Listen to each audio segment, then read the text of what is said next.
back and fix the edit some things.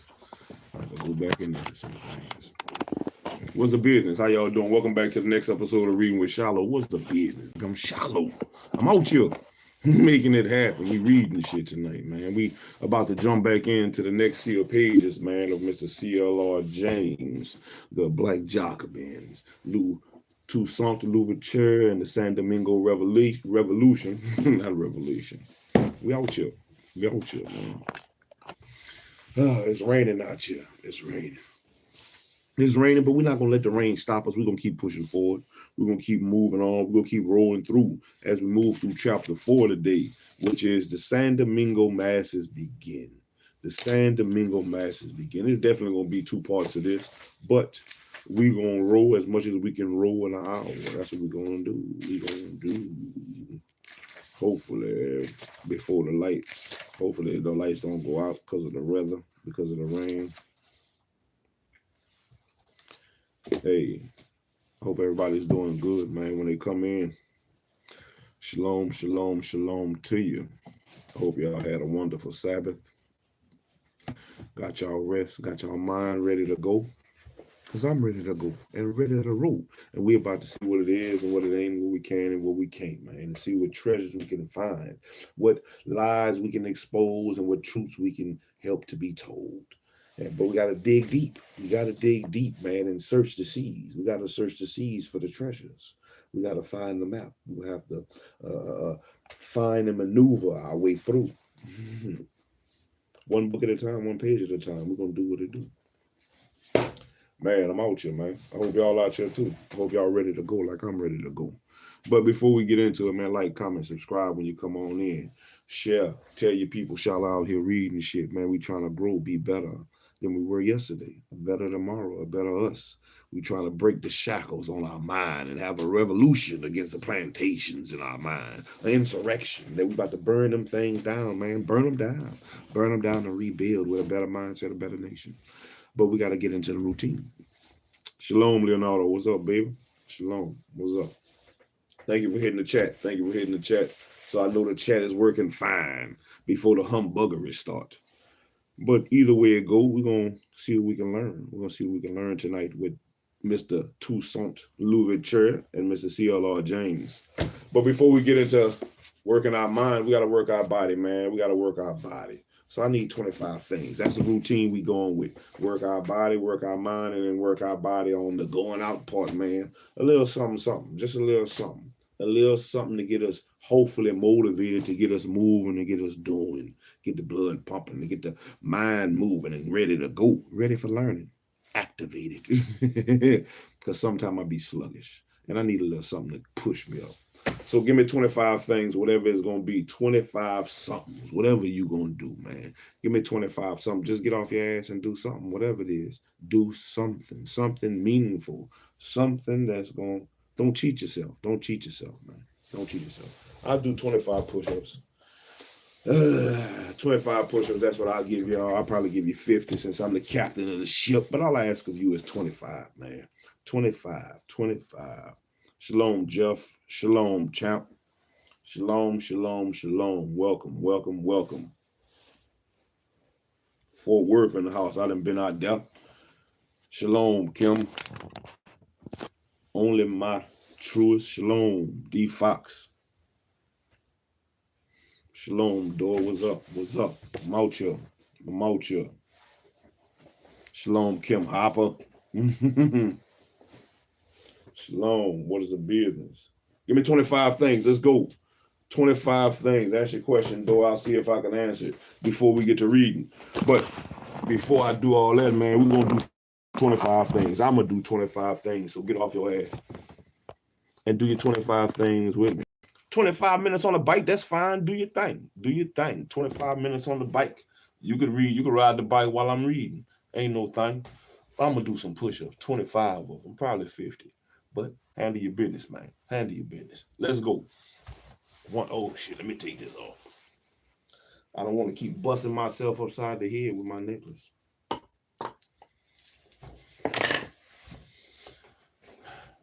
Let's get it. Let's get it. 25 of them. 1, 2, 3, 4, 5, and no, I can't help you.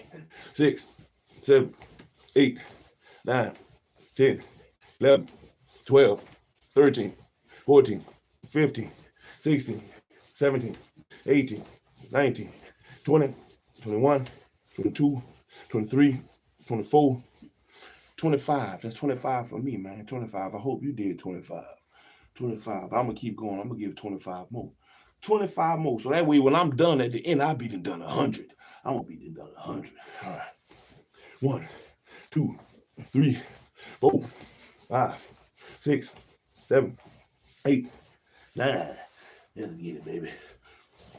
10, 11, 12, 13, 14, 15, 16, 17, 18, 19, 20, 21, 22, 23, 24. One more to grow. 25 in that sucker. All right, let's get the reading going now. Let's get the reading going. Let's see what the people talking about. To read, that's the purpose. Nathan. That is the purpose, Nathan. The purpose is to read and see what we can find out in the Black Jacobins tonight. To keep moving through the book, to make this the 27th book that I assassinate. I'm trying to knock him down. This is book number 27. So we're going to read. That's what we're going to do. I'm going to read. I'm going to read. I'm going to read and see what can I find. What sticks out to me? Maybe what sticks out to you? What can help me? What can I learn and grow from? What can I use to make adjustments in my life? The door might need help. I can't help him. If you don't know what to do, yeah, I don't know what to tell you, my boy. But hey, welcome though. Welcome, welcome, welcome. Appreciate everybody for showing up. Even if it's just for a moment in time, I appreciate you. Even if your little messages, you just throwing something out there, I appreciate it. Hey, Shalom Wade, welcome, welcome, welcome, welcome. If this is your first time like Mr. Wade, as I read through the book, if there's any words that I don't know, or I can't pronunciate, or I feel like I can't pronounce well enough for me, I'm going to look them up. I'm going to look it up. So bear with me for those things. But other than that, we're going to try to move through and see what we can see as we pirate through the Sea of Pages by Mr. C.L.R. James, the Black Jacobins, Toussaint Louverture, and the San Domingo Revolution. Let's see, let's see. We're in chapter 4. We're in chapter 4. The San Domingo masses begin. The San Domingo masses begin. The slaves worked on the land, and like revolutionary peasants everywhere, they aimed at an extermination of their oppressors. But working and living together in gangs of hundreds on the huge sugar factories, which covered the North Plain, they were closer to a modern, I don't know this word already, a modern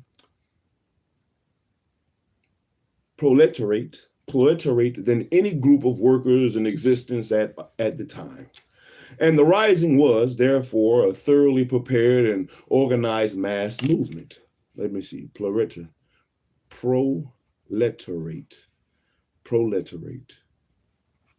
Already. Proletariat. I'm probably pronouncing it wrong. Proletariat. Here's the definition of proletariat. Proletariat. Working class people, regarded collectively, often used with reference to Marxism. Proletariat. Proletariat, what it was, it's from the Latin proletarius, producing offspring, is a social class of wage earners and those members of the society whose possession of significant economic value is their labor power, their capacity to work. A member of such class is a proletarian or proletariat. Already, I need to write that down. Proletarian. By hard experience, you write down proletarian. Proletariat.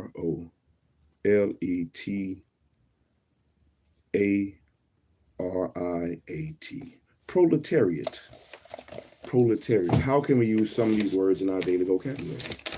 Proletariat. By hard experience, they have learned that isolated efforts were doomed to failure. And in the early months of 1791, in and around Le Cap, they were organizing for revolution. Voodoo was the medium of the conspiracy, and in spite of all prohibitions, the slaves traveled miles to sing and dance and practice the rites and talk. And now, since the revolution, to hear the political news and make their plans. Now, Boukman, Papali, or high priest, a gigantic Negro, was the leader, and he was the headman of the plantation and followed the political situation both among the whites and among the mulattoes. And by the end of July 1791, the blacks in and around Le Camp were ready and waiting. And the plan was conceived on a massive scale, and they aimed at exterminating the whites and taking the colony for themselves. Now, there were perhaps 12,000 slaves in Le Camp, and 6,000 of them men. And one night, the slaves in the suburbs and outskirts of Le Cap were to fire the plantations. And at the signal, the slaves in the town would massacre the whites, and the slaves in the plain would complete the destruction. They had traveled a long, long way since the grandiose poisoning schemes of Mackindale, and the plan did not succeed in its entirety, but it very nearly did. And the scope of the organization of this revolt shows Boukman to be the first of that line of great leaders whom the slaves were to throw up in such profusion and rapidity during the years which followed. That so vast a conspiracy was not discovered until it had actually broken out as its testimony to their solidarity. And in early August, the slaves in Limbe, then and to the end of the revolution, one of the storm centers, rose prematurely and were crushed. This Limbe rising showed that it was dangerous to delay, and 3 days after, representatives from the parishes all over the plain assembled to fix the day. Now, deputies on their way to Le Camp for the first session of the Colonial Assembly, to begin on August the 25th, met throngs of slaves on the road who abused and even attacked them. And on August 21st, some prisoners were taken, and de Blancheland, the governor, examined them himself the next day. He did not get much from them, but he understood vaguely that there was to be some sort of rising. He took precautions to safeguard the city from the slaves within, and he ordered patrols to cover the outskirts. But these whites despised the slaves too much to believe them capable of organizing a mass movement on a grand scale.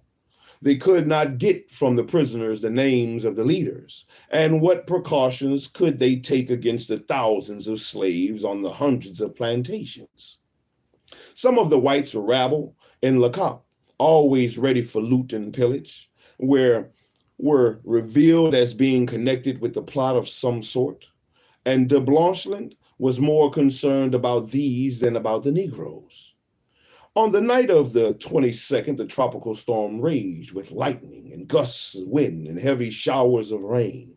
And carrying torches to light their way, the leaders of the revolt met in an open space in a thick forest on the Morne Rouge, a mountain overlooking Le Cap. There, Boukman gave the last instructions, and after voodoo incantations and the sucking of the blood of a stuck pig, he stimulated his followers by a prayer spoken in Creole, which, like so much spoken on such occasions, has remained.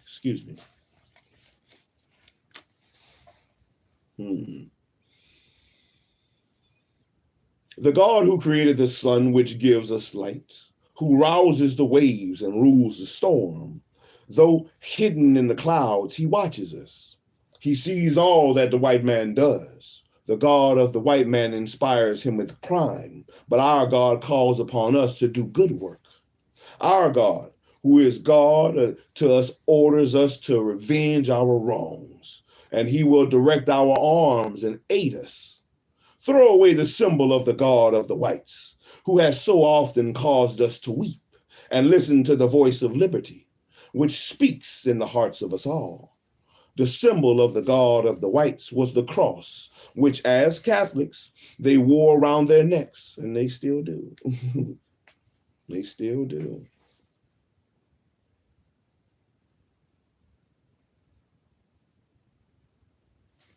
The name of the book is The Black Jacobins. The Black Jacobins by C.L.R. James. The Black Jacobins. That very night they began, and the slaves on the Galafet plantation were so well treated that happy as the Negroes of Galafet was the slave proverb. Yet, by a phenomenon noticed on all revolutions, it was they who led the way. Each slave gang murdered its masters and burnt the plantation to the ground, which is what you need to do to your mind. Burn the plantations to the ground. You're welcome, Wade. You're welcome. The precautions that de Blancland had taken saved Le Cap, but the precautions otherwise had been thorough and complete, and in a few days, one half of the famous North Plain was a flaming ruin. For Le Cap, the whole horizon was a wall of fire, and from this wall continually rose thick black volumes of smoke, and through which came tongues of flame leaping to the very sky.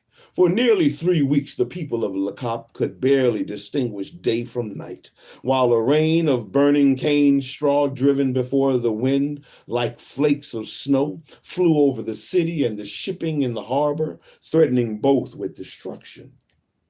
The slaves destroyed tirelessly, like the peasants in the Jacquier or the looted wreckers. They were seeking their salvation in the most obvious way. The destruction of what they knew was the cause of their suffering. And if they destroyed much, it was because they had suffered much. They knew that as long as these plantations stood there, lot would be the labor on them until they dropped. The only thing was to destroy them. And from their masters, they had known rape, torture, degradation, and at the slightest provocation, death. They returned in kind. For 2 centuries, the higher civilization had shown them that power was used for wreaking your will on those whom you controlled. Now that they held power, they did as they had been taught. And in the frenzy of the first encounters, they killed all. Yet they spared the priests whom they feared and the surgeons who had been kind to them. They, whose women had undergone countless violations, violated all the women who fell into their hands, often on the bodies of their still bleeding husbands, fathers, and brothers. Vengeance! Vengeance was the war cry, and one of them carried a white child on a pike as a standard. And yet they were surprisingly moderate. Then and afterwards, far more humane than their masters had been or would ever be to them. They did not maintain this vengeance spirit for long. Their cruelties of property and privilege are always more ferocious than the revenge of poverty and oppression. For the one aims at perpetrating resented injustice, and the other is merely a momentary passion soon appeased. As the revolution gained territory, they spared many of the men, women, and children whom they surprised on plantations. And to prisoners of war alone, they remained merciless. They tore out their flesh with the red-hot pincers. They roasted them on slow fires. They sawed a carpenter between 2 of his boards. And yet, in all the records of that time, there is no single instance of such fiendish tortures as burying white men up to the neck and smearing the holes in their faces to attract insects, or boiling them up with gunpowder, or blowing them up with gunpowder. This happened in Haiti, in San Domingo, Haiti, during the revolution.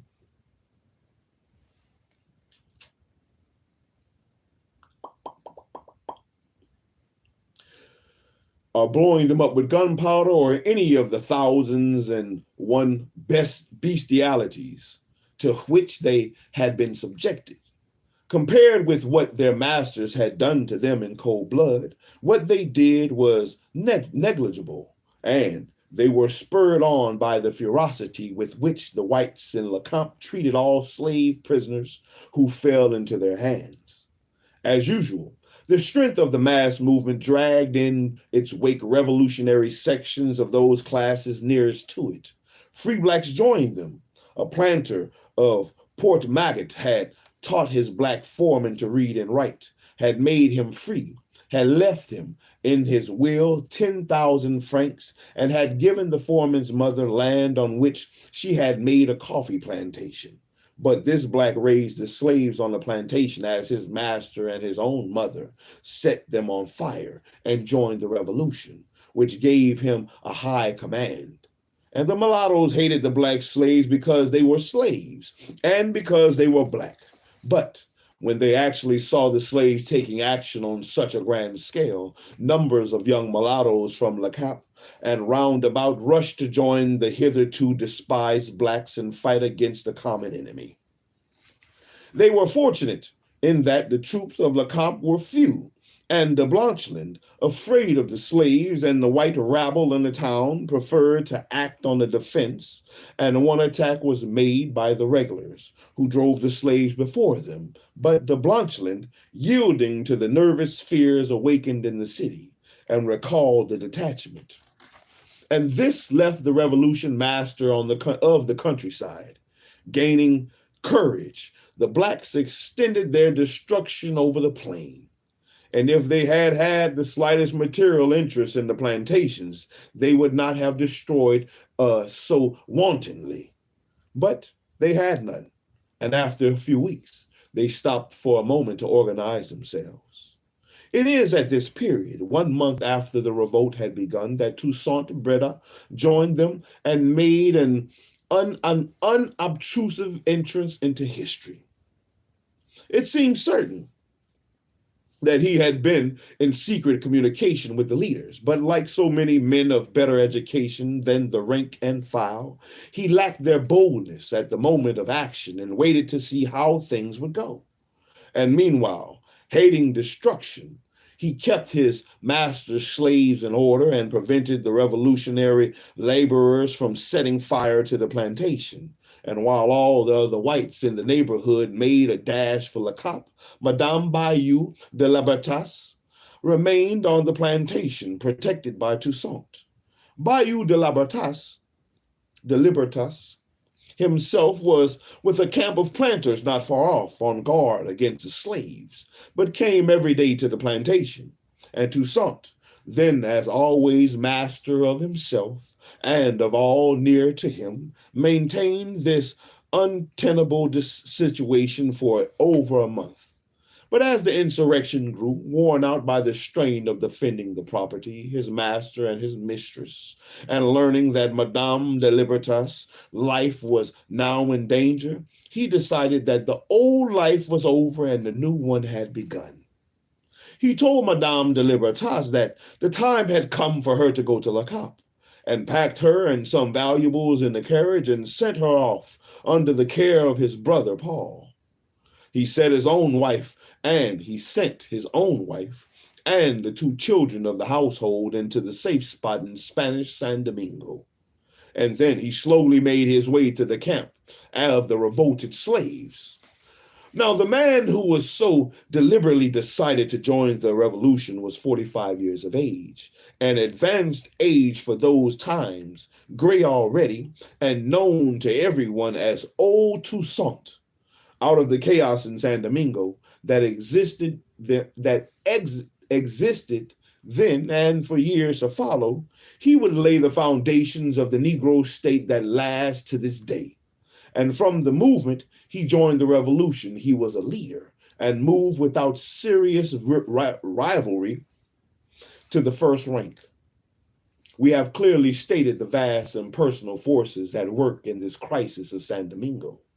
But men make history, and Toussaint made the history that he made because he was the man he was. He had had exponential opportunities, and both in mind and body was far beyond the average slave. And slavery dulls the intellect and degrades the character of the slave. There was nothing of that dullness or degradation in Toussaint. His post as steward of the livestock had given him experience in administration, authority, and intercourse with those who ran the plantation. Men who, by sheer ability and character, found themselves occupying positions usually reserved for persons of a different upbringing, education, and class, and usually performed those duties with exceptional care and devoted labor. In addition to this practical education he had, as we have seen, been able to read a little.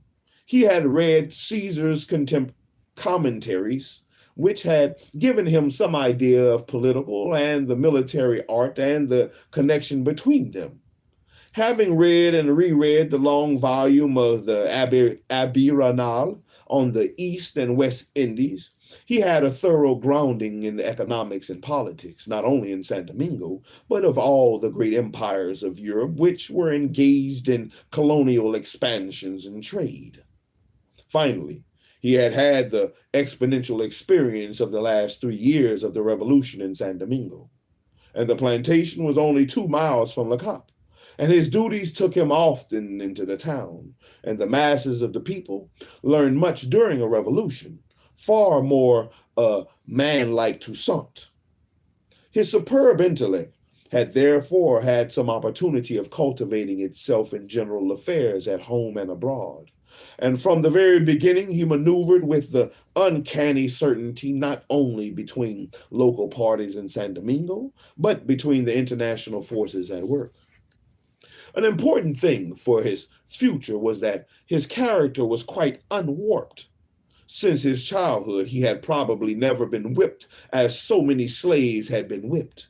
He himself tells us that he and his wife were among the fortunate few who had acquired a modest competence and used to go hand in hand, and very happy to work a little plot of land which some of the slaves cultivated for themselves. Besides his knowledge and experience, through natural strength of character, he had acquired a formidable mastery over himself, both mind and body. As a boy, he was a frail and delicate that his parents had not expected him to live, and he was nicknamed Little Stick. While still a child, he determined to acquire not only knowledge, but a strong body. And he strengthened himself by the severest exercises, so that by the time he was 12, he had surpassed all the boys of his age on the plantation in athletic feats. He could swim across a dangerous river, jump on a horse at full speed, and do what he liked with it. And when he was nearly 60, he was still the finest rider in San Domingo, habitually rode 125 miles a day. Pooh! I don't know if that's capable. Can a horse do that?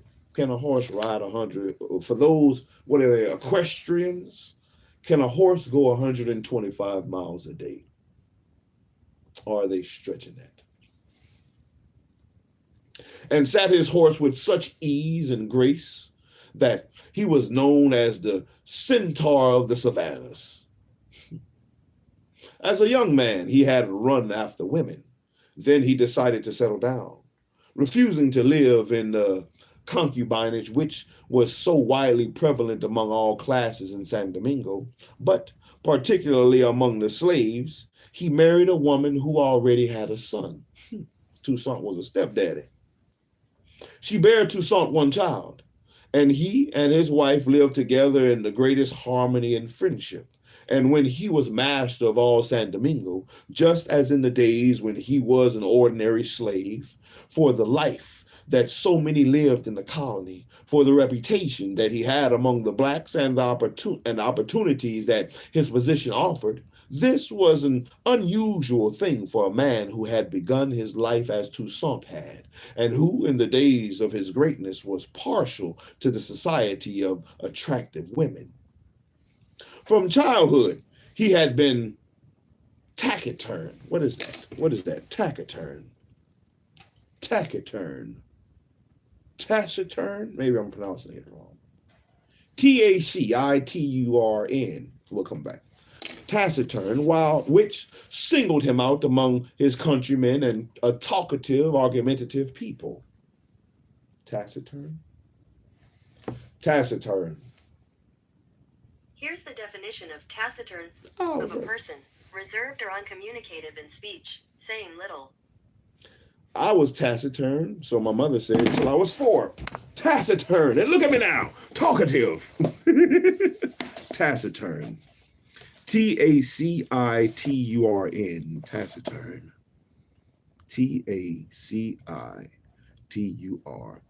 Taciturn.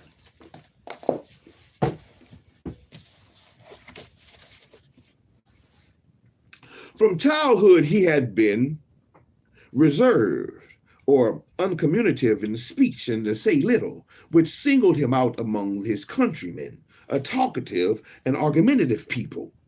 From a childhood, he had been taciturn, which singled him out among his countrymen, a talkative, argumentative people. And he was very small, ugly, and ill-shaped. But although his general expression was one of benevolence, he had eyes like steel, and no one ever laughed in his presence. His comparative learning, his success in life, his character and personality gave him, an immense prestige among all the Negroes who knew him. And he was a man of some consequence among the slaves long before the Revolution. Knowing his superiority, he never had the slightest doubt that his destiny was to be their leader, nor with those with him with whom he came in contact take long to recognize it. Nothing could be imagined more calculated to revolt his orderly mind than the spectacle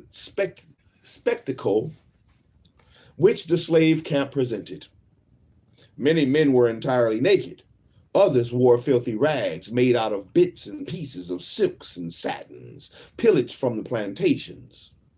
Their weapons were a few guns and pistols that they had seized, and old rusty swords, agricultural implements, sticks pointed with iron, pieces of iron hoop, and in fact, anything they could lay their hands on.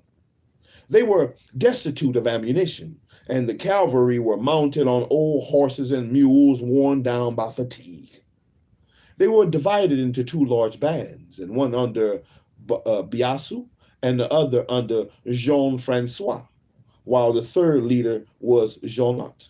And Jean-Francois was a native of San Domingo, good-looking, very intelligent, and of a proud spirit which had made him run away from his master and become a Maroon long before the Revolution. In addition to his exceptional intelligence, he was very brave, very sober, and a tenacity that never admitted defeat. Biassou was a fire eater, always drunk, always ready for the fiercest and the most dangerous exploits. And he also had a life more easy than usual, having belonged to a religious establishment, the Fathers of Charity, not far from Le Camp. And Jonat was the slave who had led the foolish expedition of the San Domingo whites in the earlier days of the Revolution, when dressed up in their military uniforms, they had looked around for an enemy on whom to practice. Like their more educated white masters, the slaves hastened to deck themselves with all the trappings and titles of the military profession.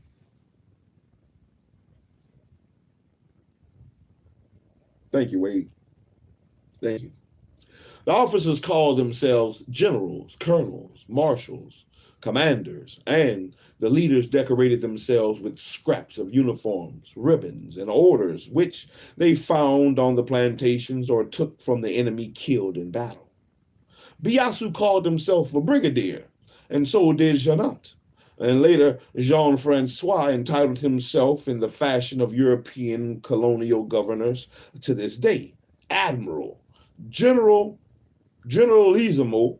and Chevalier of the Order of St. Louis, while Biassou, after a quarrel with Jean-Francois, assumed the title of Viceroy of the conquered territories. Viceroy. It sounds like in Star Wars. Viceroy.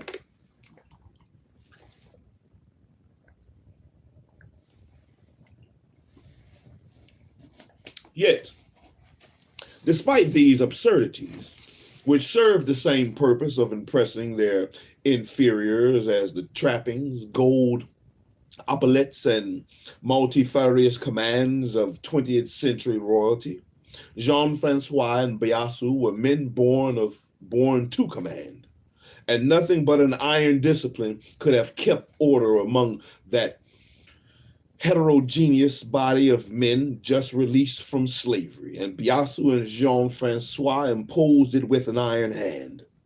Now, Janot was a cruel monster who used to drink the blood of his white victims and commit abominable cruelties. Jean-Francois arrested him, tried him, and had him shot, a conspicuous difference from the behavior of the white colonists in the case of Lejeune. Jean-Francois soon foresaw a long war and ordered the planting of provisions, and thus early the slave leaders were showing a sense of order, discipline, and capacity to govern, and many emissaries of the royalist counter-revolution found their way to the slaves. The priests, in large numbers, remained among them, but even the mulattoes failed to oust these black leaders, and Jean-Francois and Biassou, who were in command at the beginning of the revolution, remained masters of their respective bands to the end. Toussaint joined the band of Biassou. On account of his knowledge of herbs, Biassou appointed him physician to the armies of the king, and from the very beginning, Toussaint was high up in his councils. Masses roused to the revolutionary pitch need above all a clear and vigorous direction. But the first coup had failed, and Jean-Francois and Biassou, though they could keep order, had not the faintest idea what to do next. De Blanchelin sent them a proclamation demanding their submission, and they refused, but in their reply called themselves the servants of God and the king, and naively invited the whites to take all their possessions and leave the island to those who had watered it with their sweat. To those bewildered political leaders, Toussaint brought his superior knowledge and the political vices which usually accompanied it. The slaves had revolted because they wanted to be free, but no ruling class ever admits such things. The whites concades accused the patriots and the friends of the Negroes of stirring up the revolt, while the red concades accused the royalists of the counter-revolution in France. And the small whites accused the mulattoes and massacred them at sight in the streets. Man, on sight, it's up and it's stuck. The assembly took charge of the colony. It would not ask France for assistance, but sent envoys to the British and Jamaica, the British at Jamaica, to the Spaniards and to the United States. It did not fear the revolution. It was more afraid of the slaves in Le Cap and the city rabble, always ready to foment anarchy for the chance of plunder. And these small whites refused to fight unless they were given 2/3 of what they found on the plantations as booty. But the majority of the mulattoes, anxious about their property, volunteered to serve and offered their wives and children as hostages in token of good faith. The assembly, knowing nothing as yet of the September 24th reversal, promised not only to enforce the decree of May 15th, but to extend it to all mulattoes, whether their parents were free or not. But this could only be done, said the assembly, after the decree had reached the colony and when the troubles were over. To deceive the mulattoes, the planters were trying tricks, but against the slaves, they knew only one weapon: terror. The blacks had their stockades covered with the heads of white victims, and the colonial assembly stuck the heads of Negroes on pikes placed all along the roads leading to Le Cap. When Boukman was killed, fighting bravely, the assembly stuck up his head in Le Cap with a placard. This is the head of Boukman, chief of the rebels. The whites built 3 scaffolds in Le Cap and broke 20 or 30 blacks on the wheels every day. Damn, man. 20 or 30, man. Let's just break it down the middle and say 25. 25, that's 100 every 4 days. Shoo-wee. Man, it's almost 200 a week, almost. They massacred all they met, and even those on plantations which had not yet revolted. And masters denounced those who had helped them to escape. Slaves presenting themselves to their masters seeking refuge from the devastation of the countryside, or merely because they were afraid or tired of revolution, were killed at sight. You might as well have kept fighting. And the result was that all, timid as well as bold, soon understood that there was no hope except with the revolution, and they flocked to join its ranks. And in a few weeks, the insurgents had grown to nearly 300,000. To help the slaves and confuse the white planters came news of a mulatto revolution in the West. And early in August, the body of mulattoes, weary of being persecuted and lynched by the small whites, now lording it as officials in the revolutionary municipalities, crept up to Port-au-Prince and assembled in Le Croix de Bouquets, a district about 5 miles from the capital.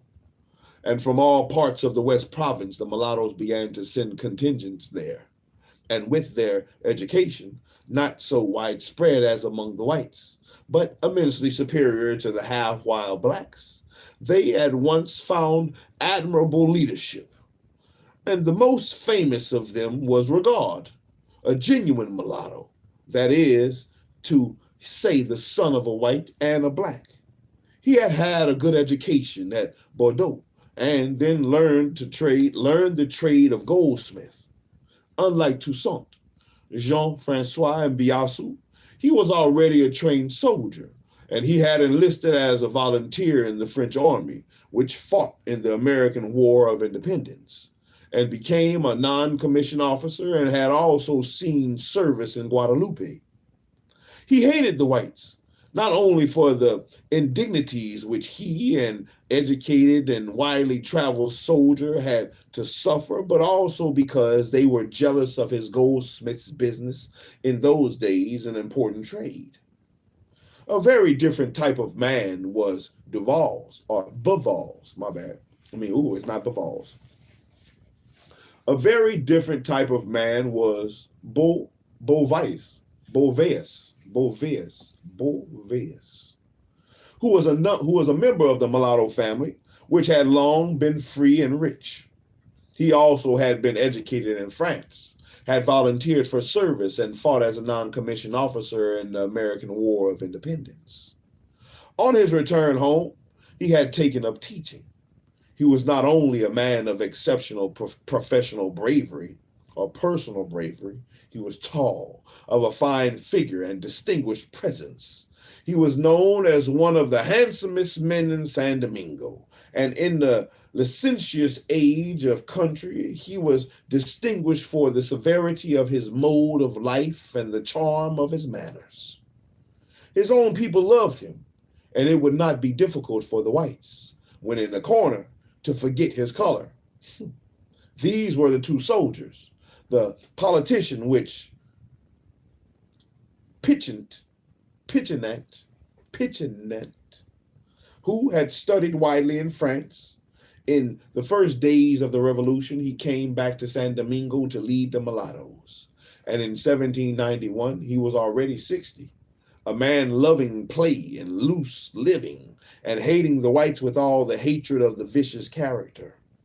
He was a most finished politician and well deserved the qualification of man of genius, given to him by Pamphile de la Croix, or de la Croix. What a man to write and to make treaties! Another mulatto leader would write in him of him, and he is unique. And under such leaders, and trained to fight, and in the, oh man, how I pronounce this? In the Maréchaussée, there we go. Under such leaders and trained to fight in the Maréchaussée, the mulattoes were formidable force. For this reason, the royalist counter-revolution in the West at once sought to make use of them. And Hummus de Jumecourt, commandant of the district of La Crosse de Bouquets and Cul-de-Sac, proposed an allegiance guaranteeing them all the rights in return for support of the counter-revolution, or, as he would call it, the lawful government of the island. Pichonet refused, but offered instead a united front against their common enemy, the municipality of Port-au-Prince and the Provincial Assembly of the West. The Jumecourt agreed, and the royalist commandants and the rich whites of the West began to join the mulattoes at La Crosse de Bouquets, and there were a few free blacks holding high command in this troop, so that despised blacks were now commanding whites.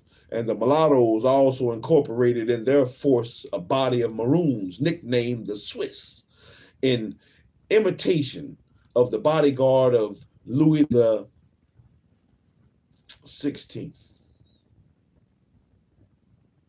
Full of for men of color and hating them now for their persistent royalism, the patriots attacked La Crosse de Bouquets, and they were heavily defeated, the Swiss fighting with great bravery. And a few days later, the mulattoes and the whites of the surrounding districts had a meeting at La Crosse de Bouquets, where the mulattoes put before the whites the draft of the concordat embodying their demands for complete equality. The ninth and last clause consisted of 4 words: if not civil war, the whites, if not civil war.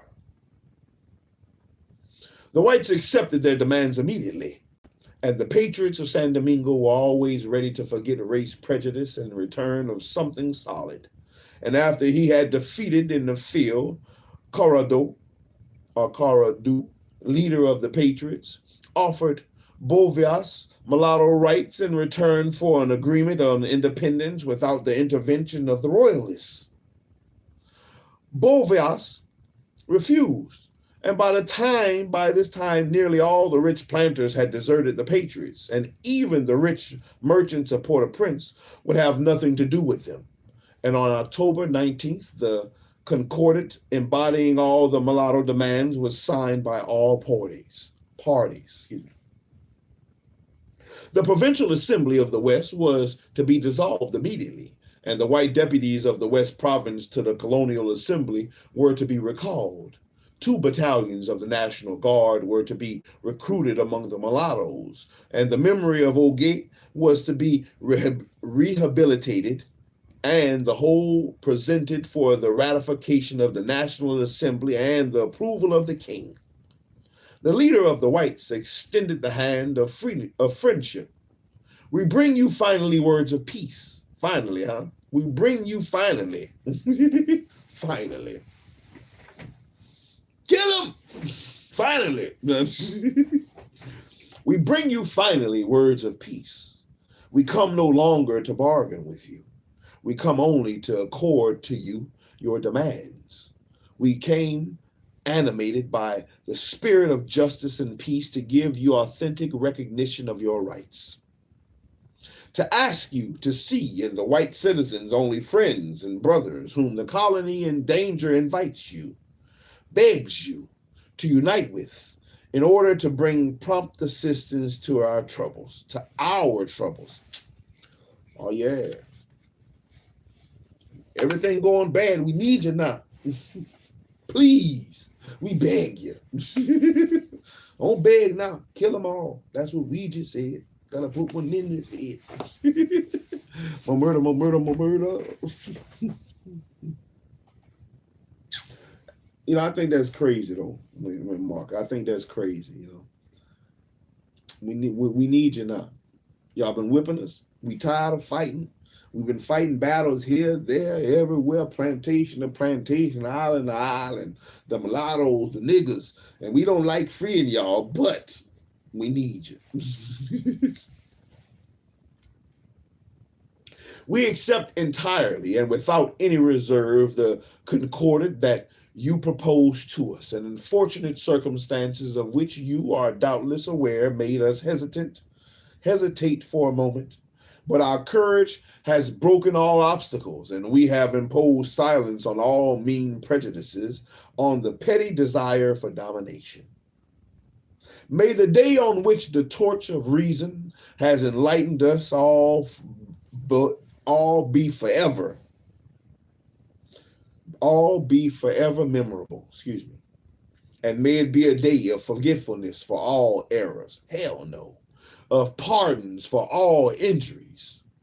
Let us henceforth be combatants only in zeal for the public welfare, and the mean prejudices and the petty desires for domination were the small whites who saw themselves being pushed into the background.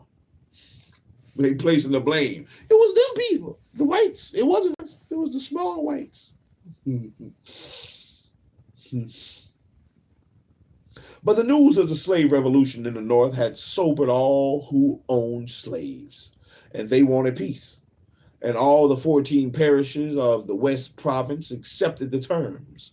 And on the 24th of October, the great ceremony of reconciliation took place in Port-au-Prince.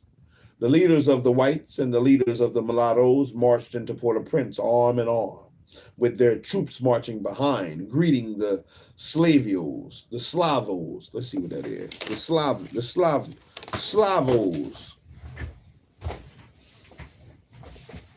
I wonder if it's something like a white slave. I wonder if it's another word for a white slave. The Slavos.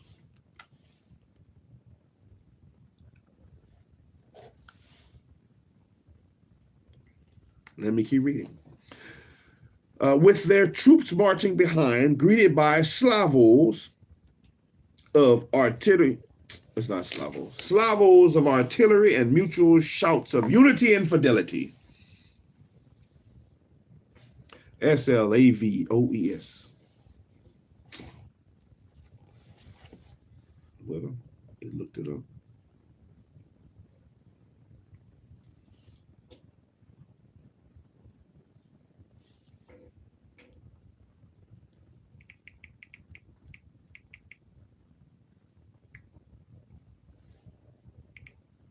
SLAVOES.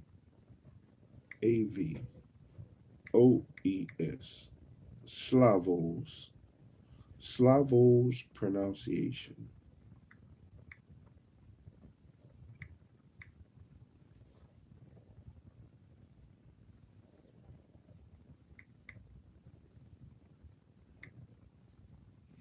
Slavos.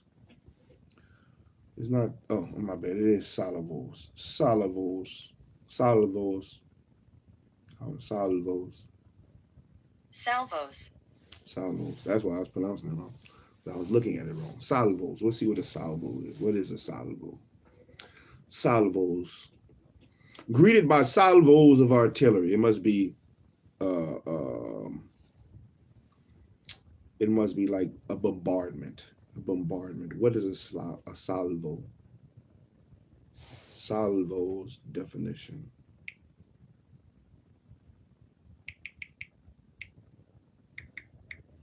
I hate checking the Terminator, but the Terminator is quicker. A salvo, a simultaneous discharge of artillery or other guns in battle. The deafening salvo of shots rang out. The number of weapons released from one or more aircraft in quick succession, a sudden vigorous or aggressive act or series of acts, a salvo. They were greeted by salvos of artillery and mutual shouts of unity and fidelity. And then the general excitement of a captain of the White National Guard jumped on a gun carriage and proclaimed, "Corrado, commander of the National Guard of the West Province." Corrado. There was loud applause, which was renewed when he named Bourvias second in command, and then all went to the church to celebrate with the Te Deum as stipulated in the Concordat. A Te Deum is separate. T-E-D-E-U-M. We almost done. Yeah. Not done, but I'm about to stop. I'm about to find a. Yeah, we're gonna stop on this next page. That's a good stopping point. About to stop. T-Diem. Let's see what that means. T-Diem. And T-D.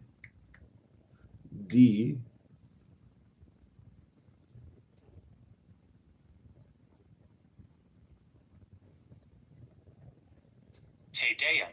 Te Deum. Te Deum, a hymn beginning. We praise thee, O God. Te Deum. Te Deum. What does the mean? What does Deum mean? Deum. Deum is a Latin word that means God. Deum. I guess it goes with deity. Deum. Deum. To celebrate with the Te Deum, or the hymn of the God, as stipulated in the Concordat, one more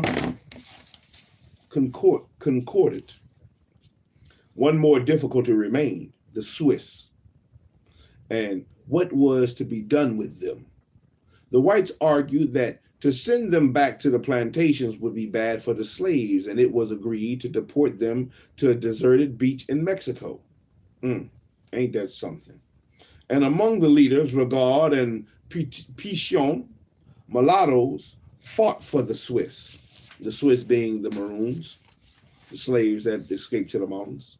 And Lambert, a free black, supported the deportation, and the Swiss out of the way, peace seemed assured, mulatto rights guaranteed, and the counter-revolution well placed for action. And we're going to stop there. That was a stopping point. Let me see, how far do I have left? How far do I have left to get to chapter 5? Oh yeah, we got a good bit. We got enough for tomorrow. Enough for, not tomorrow, but later on. Enough for later on when I get up. We'll see if I don't go fishing. If it's not raining, I'm not fishing tomorrow. We'll come back and read the rest. We'll come back and finish off chapter 4. That has been today's reading, or today's rowing through the sea of pages that has been laid to us by Mr. C.L.R. James, the Black Jacobins, Toussaint Louverture, and the San Domingo Revolution. The Black Jacobins. Oh, it was getting gruesome in that chapter 4. Oh man, it was, like they said, even though they was killing them, even though they was killing the plantation owners, they still wasn't doing the plantation owners the way the plantation owners had done them. They still showed some reserve. They didn't show as much cruelty as the plantation owners had done them. You know, that bearing the slave up to his neck in the ground and then smearing honey and stuff on them, on their head, so that the ants and other animals could come eat them alive. Man, that was some gruesome stuff. What a sight, what a sight, what a sight. You know, and people might get mad at the little white child on the pike, but how many slave children were whipped to death, hung to death? Down here in Louisiana, they had a thing called gator bait, were fed to the gators, used by gator bait. You know, it's so much stuff that was done, so many atrocities that were done. The little bit that Toussaint and them did, man, was nothing. But I think they should have went further. You know, I think they should have went further like the original plan was, which was to get all the whites off the island, start pretty much anew. I think that would have been a better plan, but it was always doomed to kind of be where they were going to be kind of blacklisted the same way Haiti is blacklisted still today. You know, people really don't want to fuck with them, like, for real.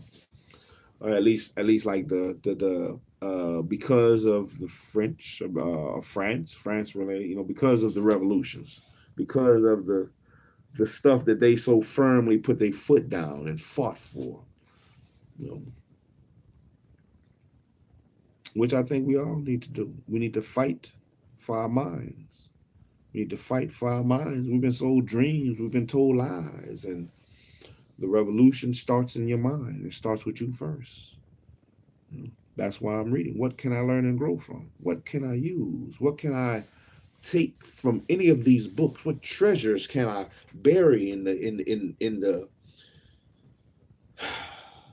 I don't want to say in the crevices, because I want to be able to use the treasures that I take. I want to be able to pull from them quickly. Yeah, I don't want to have to bury them away. We need to get these treasures. Get the treasures, burn off the lies, and build back up with the truths. We can do so. It's a choice. We have all we need to succeed, the same way they had all they needed to succeed. They just did the damn thing. They did it, man. And one key thing I took away from that part of the reading of chapter 4 was how the slaves tried to go back and they was killing them anyway. They was killing them anyway. You want to sight with the master? Hey, the master killed you on sight anyway. You might as well fight with the revolution. You might as well fight for your freedom. And give it all you got. Give it all you got. Give it all you got. Man. You know, that's the one thing about this book that I think so far Mr. C.L.R. James does a better job. I don't want to say better. He just the detailing of the battles, the detailing of the things that were done seems to be way more in this book. That's why I'm glad I read it and to go in conjunction with the last book I read, which was the Slave Revolution in the Caribbean, 1789 to 1804. Even though this one had more documents. It had more of the things that the mulattoes was asking for, had more of the decrees. You could go and read what the decrees actually were. You could read what the National Assembly had put forth and brought forth to the kings and brought forth to the people that the blacks, the free blacks and the mulattoes were trying to bring to the table. This is what we want. That was more in this. This one definitely gives more of the, which I like, more of the visual of them going from place to place. I could see them maneuvering. I could see the Maroons fighting, skirmishes here and there. Man, the bodies laying here and there, the looting of certain plantations, and I could see the people being sympathetic to their masters. What they call that? Where you are taken captive and you side with your captor. Stockholm. Is it Stockholm? I think it might be Stockholm syndrome. It might be Stockholm. I think that's what it is. Let me see if that's it. Stockholm syndrome. According to Wikipedia, Stockholm Syndrome is a proposed condition or theory that tries to explain why hostages sometimes develop a psychological bond with their captors. Yeah, that's what they had. I feel like that's what they had. Stockholm Syndrome. And then I also hate that they wanted to be so much like the whites.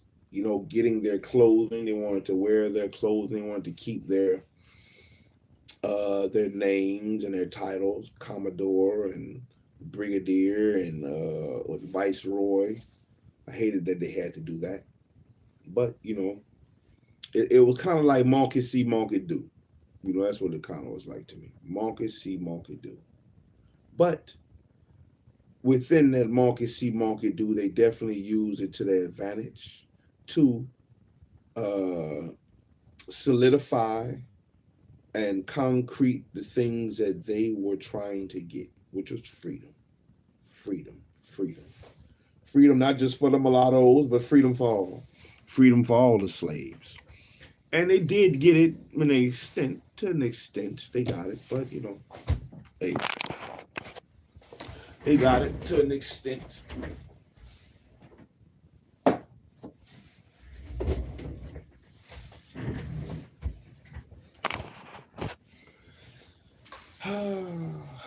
And not many people have fought. Well, many people have fought, but they haven't won to the extent that Haiti has won. At least so far that I know of. You know, there's more books that I can read. They're out there. I just gotta find them. But we have all we need to succeed. And the objective was to succeed with the reading today, and we definitely succeeded with that. Definitely. I think I wrote and read really well. I messed up. I stumbled on some stuff. But the objective is to keep learning, keep growing, read better. Day in, day out. Keep going. Consistency is key. And grow the powers that I have. Grow the powers that you have been granted. The power of thought, the power of speech, the power of seeing, the power of hearing, the power of touching and going and maneuvering, the power. These are powers that you have been granted with. The Most High has gifted us with these powers. We need to learn how to use them. Learn how to use them and not abuse them. Anyway, man, let's go ahead and get 25 things out the way. We worked our body, we worked our mind. Let's work our body one last time on the going out. Let's work our body. Give it 25 things, whatever it is that you can do. But make sure you do something that you can feel. Make sure that don't cheat yourself with it. Do something. Get off your ass. If you're lazy, get off your lazy ass. If you're fat, get off your fat ass. Do something. Your people might need you. Your children might need you. You might need you. Let's do something. 25 somethings, whatever it is you're going to do. I'm going to go ahead and do some push-ups again so I can go ahead and get my 100 out the week. I'm going to be on 100 push-ups in total. If you do something, no matter what you do, you would have done 50 things by the end of Alive with me. 50 things for you. And no matter what I do, I'm most likely to do 100 because I'm the captain of the ship, man. I got to lead the way. 25 things, man. 25 things. We're going to see. I'm going to do 25 for sure. And we're going to go 25. Let's get it. 1, 2, 3, 4, 5, 6, 7, 8, 9, 10, 11, 12, 13, 14, 15, 16, 17, 18, 19, 20, 21, 22, 23, 24, 25. 25. Did you do something? I hope you did. Let's go down. Let's count down. 25, 24, 23, 22, 21, 20, 19, 18, 17, 16, 15, 14, 13, 12. We are feeling in my chest. 12, 11, 10, 9, 7, 6, 5, 4, 3. Let's finish strong. 2, 1. We in that thing. I did my 100.